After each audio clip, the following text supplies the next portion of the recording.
Jean-Marie, bonjour. Bonjour Richard. Jean-Marie, tu nous accueilles dans ton bureau. Bien évidemment, tu n'as pas le masque, mais on respecte les distances de sécurité, ce qui explique le fait que tu n'aies pas de masque. Jean-Marie, donc, ça y est, le championnat est parti. Le championnat est parti difficilement. Premier match samedi à Cherblanc, avec un résultat satisfaisant, mais une Corinne Benintendi, on a lu sur les articles de Michel Granger sur le Progrès, qui n'était pas satisfaite à 100% de son équipe. Qu'en penses-tu ? Elle a tout à fait raison. Moi non plus, je ne suis pas satisfait 100%. Bon, on a fait quelques matchs amicaux qui étaient pas mal. Après, la reprise de l'entraînement a été perturbée aussi par la pandémie, ça c'est clair. On a eu une défaite au premier match de championnat à Aulnois, une défaite de 14 points. Bon, c'est pas dramatique. Aulnois a une belle équipe, c'est encore renforcé. L'an dernier était premier, mais à 5 matchs de la fin du championnat, mais je ne suis pas certain que ce soit eux qui seraient montés. Mais ils ont une belle équipe. Après, là, chez nous, on a reçu le centre fédéral, on a gagné de 40 points. Mais bon, c'est le centre fédéral, ce sont les espoirs du basket français qui ont moins de 20 ans. Donc il faut une autre opposition pour avoir une idée exacte de la valeur de notre équipe. Parce que les lacunes qu'on a remarquées en défense à Aulnois, il y a encore eu pas mal de passes manquées, beaucoup de maladresse. Il y a une étrangère qui n'est pas au niveau du tout en ce moment. Il faut qu'elle atteigne son niveau, parce qu'une internationale comme ça, Bulgare, c'est pas logique de ne pas être à ce niveau-là. La deuxième de satisfaction, notre capitaine prend son rôle très au sérieux et est toujours aussi à droite, ma petite Alizée, on est très content d'elle. Maëlys s'incorporera assez rapidement. Et les jeunes, toutes les autres jeunes doivent progresser. Aurélie, bon, est à peu près à son niveau, la meneuse, mais toutes les autres ont moins de 23 ans, mais elles doivent progresser pour atteindre le niveau. Bon, on a 2 blessés aussi, qui sont Natalia, qui elle, sur qui on fonde aussi de gros espoirs, que je pense qu'à un bon niveau, et Canel, qui malheureusement est absent jusqu'à fin octobre. Alors, ça dit, ce sera encore plus difficile ce début de championnat. Au-delà de l'aspect sportif, il y a tout l'aspect Covid. Comment un président comme Jean-Marie d'Aragon gère cette situation ? Tu sais, on gère comme on peut, parce qu'il y a pas mal d'informations contradictoires. C'est comme au niveau de l'État français, au niveau de tous les États à peu près dans le monde. Un jour c'est blanc, le lendemain c'est noir, alors c'est difficile à gérer. Bon, nous, on a le statut pro, donc on a encore plus de contraintes. On a dû passer les tests, les filles ont dû passer les tests Covid. Elles ont dû, à chaque entraînement, on prend la température.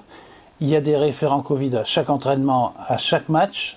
Bien sûr les distanciations, bien sûr le gel hydroalcoolique, tout ça est respecté. Mais on a un championnat en mode dégradé. Il y a eu 2 matchs reportés première journée, encore 2 matchs là. Et on s'est qualifié en Coupe de France parce que Angers avait des cas de Covid, a déclaré forfait. Mais ils ont eu raison, parce qu'on aurait été comme eux, on aurait fait pareil. Le forfait coûte moins cher que le déplacement Angers-Montbrison ou Montbrison-Angers. Donc c'est un peu une des lacunes du basket français, où les clubs sont pris pour des vaches à lait et ne sont pas aidés du tout par les fédérations. Alors, les dates de la Coupe de France, la date est fixée ? Alors oui, la date est fixée. On joue en semaine, un mercredi, contre Montpellier qui joue en Ligue 1. Mais on va demander le report ou du match de coupe ou du match de championnat, parce que nous sommes obligés de jouer le vendredi suivant à Reims. Donc 2 jours entre les 2 matchs, c'est pas possible. On réclame toujours 3 jours, et tous les championnats, même au football, font la même chose.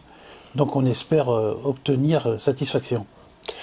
En termes d'organisation du club proprement dit, au niveau des sponsors, ça a dû être très très compliqué aussi avec cette situation. Oui, avec les sponsors, c'est bien plus compliqué. Bon, on a des sponsors qui sont quand même assez fidèles, mais là, on ne peut plus organiser de réception d'après-match déjà jusqu'à fin octobre, dans le meilleur des cas. Parce qu'après, je pense que la pandémie, on va en parler jusqu'à la fin de l'hiver, c'est-à-dire jusqu'en mars au minimum. Donc je ne sais pas. Alors la Fédé a dit que le championnat a démarré sous ses règles habituelles, c'est-à-dire de montée, de descente et un classement. Sauf si nous sommes vraiment en mode trop dégradé, ils ont la latitude et l'autorisation du ministère des Sports de changer les règles avant fin décembre. Donc on ne sait pas du tout où on va, on est dans le flou absolu. On doit toujours rendre des comptes à la fédération au niveau contrôle de gestion, hein, sachant que on n'a pas les règles du jeu et on a du mal à se projeter un avenir à 2 mois. Écoute, on a bouclé le budget, hein, là-dessus il n'y a pas de souci.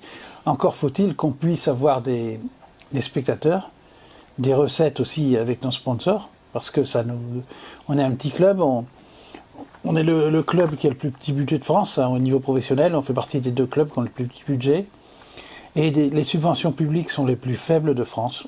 En gros, on a un peu moins de 200 000 euros, alors que les plus bas ont 350 000 euros. Donc il y a un gap énorme. Donc les sponsors privés, on essaie à 2 gros sponsors, Nicole et moi, de maintenir la voilure, mais il n'y aura pas de pérennité si au niveau des subventions publiques, nous restons à ce niveau-là.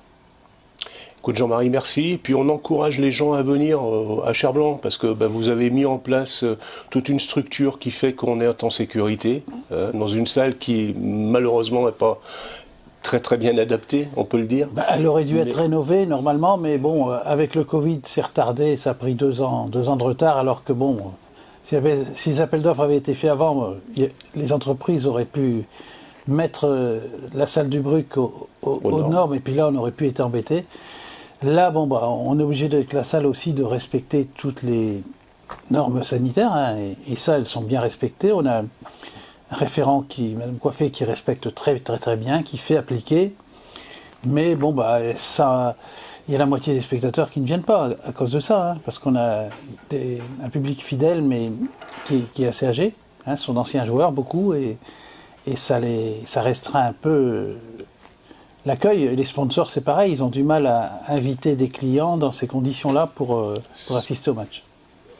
Jean-Marie, merci et bon courage. Merci Richard, à toi, et d'être toujours présent et de faire de beaux reportages et aimer ton reportage au Jardin Lalard.